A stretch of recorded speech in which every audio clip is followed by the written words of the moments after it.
from NBC News, this is Today. This morning on Today's Money, lowering your health care costs. Rising deductibles and copays certainly can put a dent in your wallet, but there are ways to save on doctor's visits, prescriptions, and more. Julie Bain is the health director for Ladies Home Journal. Julie, good morning. Great to be here. All right, let's walk through some of these. You say we should shop around for prescriptions, but be careful doing that.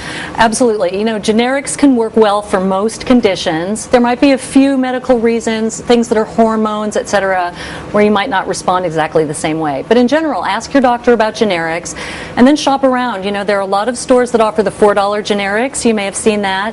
Also, you can order your drugs online, but using a reputable source, something like drugstore.com. I was going to ask you, how do I know the difference between one that's reputable and one that isn't? Well, if it says you don't need a prescription, and you'll hear about this a lot, no prescription needed, you know, cheap Viagra, whatever, not good. The good ones, you'll need to get your doctor to send the prescription, so you can't get your drug in immediately. It might take a couple of days, but it's a really good thing to do in the long run. You can save up to 75-80% on, especially on expensive drugs. Here's one that might be a little daunting to people. You say you can negotiate with your doctor. How do you go about doing that? Yeah, don't be afraid to do it. You know, for example, if you want to go to like a really good surgeon or a doctor who's been recommended to you or someone who you've heard is the best, they may not take your insurance.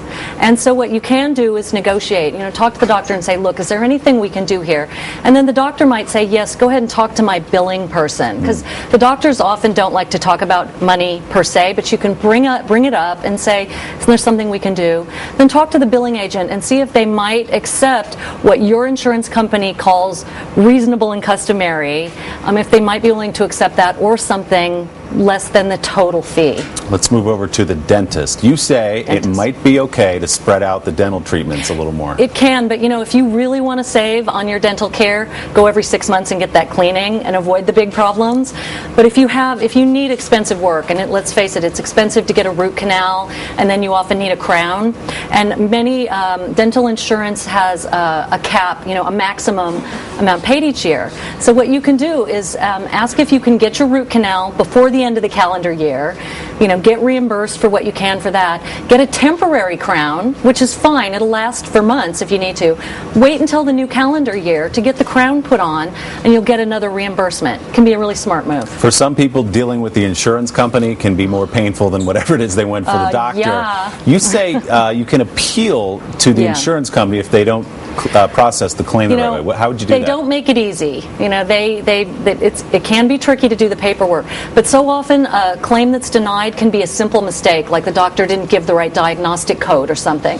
Definitely worth finding out what they say was the reason, asking your doctor or his billing agent to help, fill out the paperwork and do it, because in about 50% of all cases, it is resolved in your favor. It's totally worth doing. And this is an important one. Think twice before you go to the emergency room. A lot of things you want to rush in for, you don't really need to. You know, there are a lot of people that use the emergency room as their primary care physician, but it's not a good idea. I mean, really think twice. I mean, if you're having, if you could be remotely having a heart attack, if you can't stop the bleeding, if a bone is broken, of course go to the emergency room. But think about urgent care centers.